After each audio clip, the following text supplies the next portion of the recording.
यदि कोई संघ संस्था इस देश में संगठित कर रही है धर्म को, वो मैं कहूँगा राष्ट्रीय स्वयंसेवक संघ। भारत के कोने कोने पर जब भी कोई आपदा आए या संस्कार से लोग दूर भागने लगे, वहाँ हमारी संस्कार भारती हो या अन्य शाखाएं वहाँ खड़ी होकर के उनके सहायता में आ रहे। भारत पुरातन संस्कृति है, ये पुरातन है और नित्य नूतन है, यही सनातन है। पूरे दुनिया को हम आर्य बनाएंगे, माने श्रेष्ठ लोग बनाएंगे। उससे पहले हमें यहाँ पर हमें श्रेष्ठता को दर्शाना पड़ेगा। संघे शक्ति खलो युगे कहा गया, इसलिए संगठित होने से ही शक्ति आती है और जीवन को सरस बनाना हो तो कला से ही संभव। परम पूज्य सरसंघचालक जी मोहन भागवत जी, मंच में आसीन संस्कार भारती के सब पदाधिकारी, आप सबको हमारा बहुत बहुत अभिनंदन वंदन। पूज्य मोहन भागवत जी ने बहुत सुचारू रूप से प्रेरणादायक वाणी के बाद अब और कहने के लिए कुछ बचा नहीं है। आपने सभी बातों को आपके सामने रख दिया है, कोई चीज छोड़ा नहीं। फिर भी उसके साथ मैं एक पीछे कुछ जोड़ना चाहता हूं। भारत पुरातन संस्कृति है, ये पुरातन है और नित्य नूतन है, यही सनातन है। मगर हम संगठित नहीं रहे। आदि शंकराचार्य के समय पर आदि शंकराचार्य जिन्हें सबसे पहले सनातन धर्म को संगठित किया, 32 साल की उम्र में पूरे देश को घूमकर 4 जगह पीठ स्थापना करी, सनातन धर्म को एक सहारा मिल गया। उसके बाद यदि कोई संघ संस्था इस देश में संगठित कर रही है धर्म को, वो मैं कहूँगा राष्ट्रीय स्वयंसेवक संघ।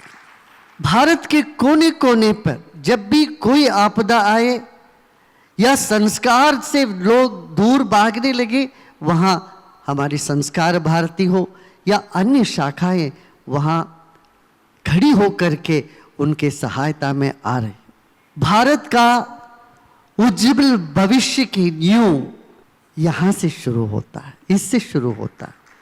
हमने हमेशा कहा कृण्वन्तो विश्वमार्यम, पूरे दुनिया को हम आर्य बनाएंगे, माने श्रेष्ठ लोग बनाएंगे। उससे पहले हमें यहाँ पर हमें श्रेष्ठता को दर्शाना पड़ेगा।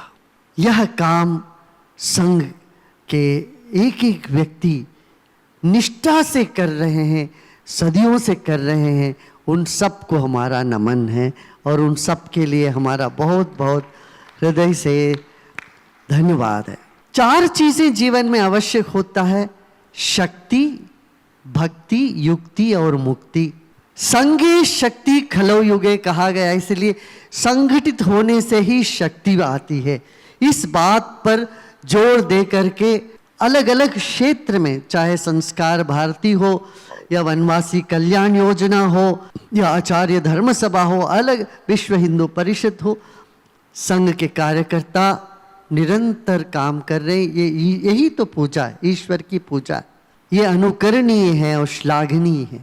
शक्ति 2 तरह की आती है, एक दो संगठित होने से, दूसरा आत्मबल से।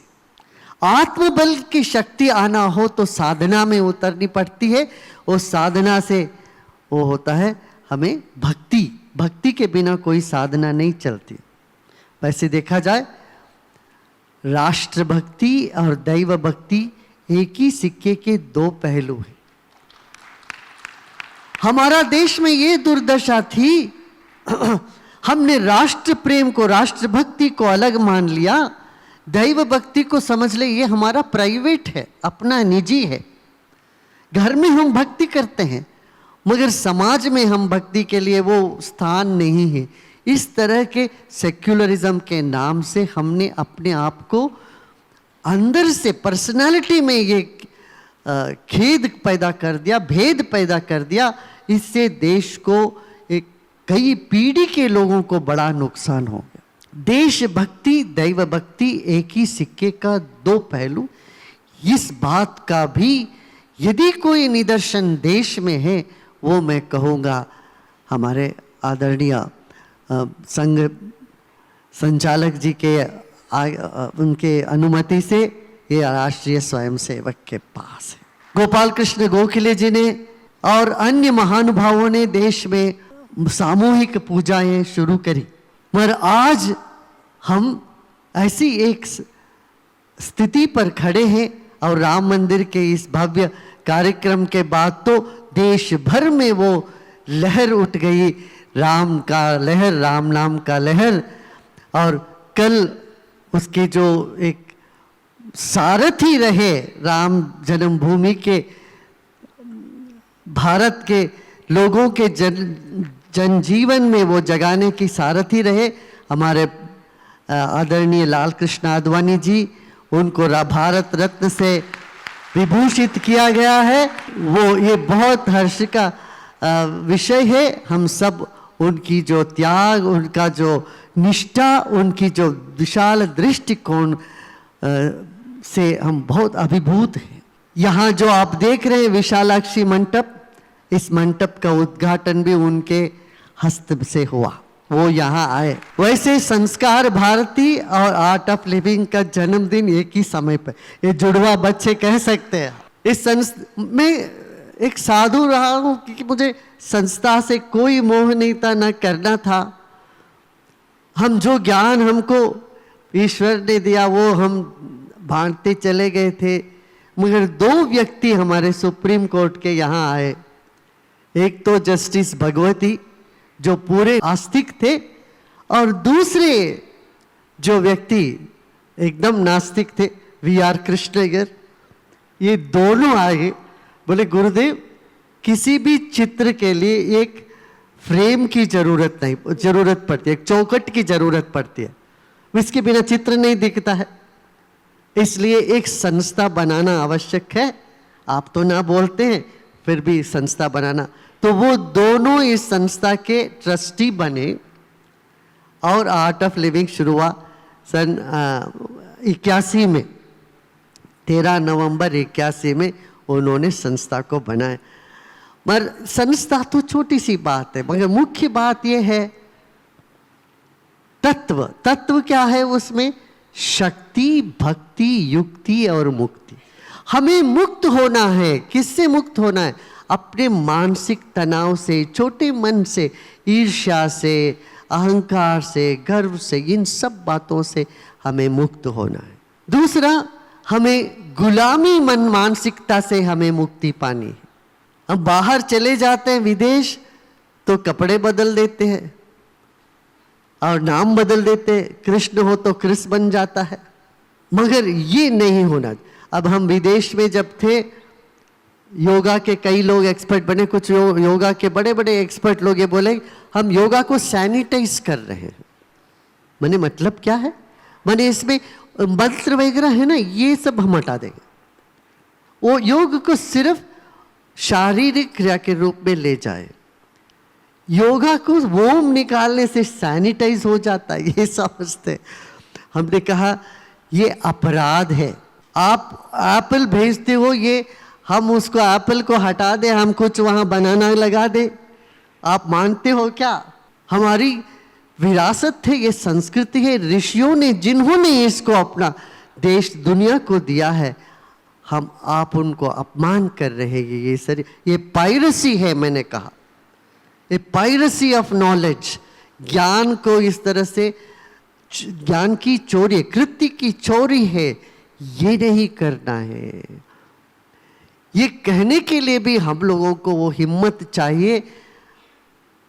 भगवान की कृपा से पिछले 1 दशकों में बातें कुछ बदलने लग गई, देश में ये बात बदली है। अब रही बात युक्ति की, शक्ति, भक्ति, युक्ति और मुक्ति, ये चारों में से युक्ति से हमें काम करना पड़ेगा। मुझे पूरा विश्वास है संस्कार भारती में आप सब लोग ये कर ही रहे हो, ताकि दो कलाकारों को एक जगह बिठाना कोई आसान बात नहीं है। जब हम 2006 में हमारा यहाँ सिल्वर जुबली होना था, तब बुलाए कुछ कलाकारों को, बोले हम सब अपना अपना कला करेंगे। हमने कहने की सबको मिलके करना है, और बोले ये तो हो संभव नहीं है, हर एक की स्कूल के अपने हैं, हम विविधता तो हमारा अपना खूबी है, मगर इनको एक सूत्र में पिरोना तभी तो माला बन सकती है। तरह तरह की पुष्पों को एक सूत्र से लेके आना है, पिरोना है। उसमें ये बात है क्या? फिर मैंने उन सबको कहा कि नहीं, हम चाहते हैं आप सब लोग करिए। इससे पहले एक इवेंजलिस्ट का बड़ा प्रोग्राम हुआ था यहाँ बेंगलोर जक्कूर फील्ड में, बहुत बड़ा कार्यक्रम। तब संघ के कुछ कार्यकर्ता, वीएचपी के कार्यकर्ता हमारे यहाँ आए, गुरुदेव हमारे में हमको भी ऐसा कुछ करना है, संगीत को लेके, ध्यान को लेके, भक्ति को लेके। हमने कहा अवश्य करेंगे हम सब मिलके। तो वहाँ 25 लाख लोगों का समागम हुआ। उसमें हमने कहा इतने सारे लोग एक साथ नाचेंगे गाएंगे, तो 1000 वीणा वादक एक साथ बैठ के फिर वीणा वादन करें। तो उसके बाद आप तो जानते हैं कई जगह अपना दिल्ली में भी हुआ, 1000 सितार वादक एक साथ आए, मगर उसका संयोज करना भगीरथ प्रयत्न रहा कि हर एक को अपना अपना शैली है, अपना अपना तरीका है, इकट्ठे नहीं होते, मगर इन सब को मिलाना, साथ में लेके आना, ये बहुत बड़ा भगीरथ प्रयत्न है। आप सब लोग इसमें संलग्न हैं। मैं आप सबको बहुत बहुत बधाई और शुभकामना देता हूँ इस बात की। रसो वही सहा कहा गया, रसो वही सा, वह रस है, ईश्वर रसमय है, रस रूपी है, और जीवन को सरस बनाना हो तो कला से ही संभव है। एक बच्चा पैदा होते पहले गाता है, फिर बाद में बोलने लगता है। काव्य शास्त्र विनोदेन कालो गच्छति धीमता। मूर्ख तो व्यसन से लगे रहते हैं, झगड़े झंझट में लगे रहते हैं, बुद्धिमान काव्य में, शास्त्र में, ज्ञान में, इन चीजों में आगे बढ़ते रहते हैं। इस बात पर हमें गौर करना चाहिए। हमें सब मिलके इस देश, देखिए आज दुनिया में कहा गया है कि मानसिक रोग से पीड़ित लोग सबसे ज्यादा है। 3 में से 1 व्यक्ति मानसिक रोग से पीड़ित है। हर 40 सेकंड में एक व्यक्ति आत्महत्या कर रहा है। ऐसी है हालत। सबसे बड़ा समस्या दुनिया में हिंसा की है। ये हिंसा प्रवृत्ति से हमें बाहर आना हो, युक्ति से, हमारी शक्ति से और भक्ति से हमें काम लेना पड़ेगा। इसी पर हम सबको संलग्न होना है। आप सब संकल्प लेके कर रहे हो, इस कला को चौगुना बढ़ाइए। जब तक हम अपने मूल को सम्मान नहीं करते हैं तो हमारा वृक्ष पलपेगा नहीं, फूलेगा नहीं, खिलेगा नहीं। तो ये काम आप सब कर रहे हैं, संस्कार दे के, कला के रूप से, योग और अन्य शिक्षा के रूप से, हमारे रहन सहन को लेके हमारे लोगों में ऐसी एक आत्मविश्वास पैदा हो, आत्मा बल पैदा हो। फिर देखिए पूरी दुनिया हमारे लिए खुली हुई है।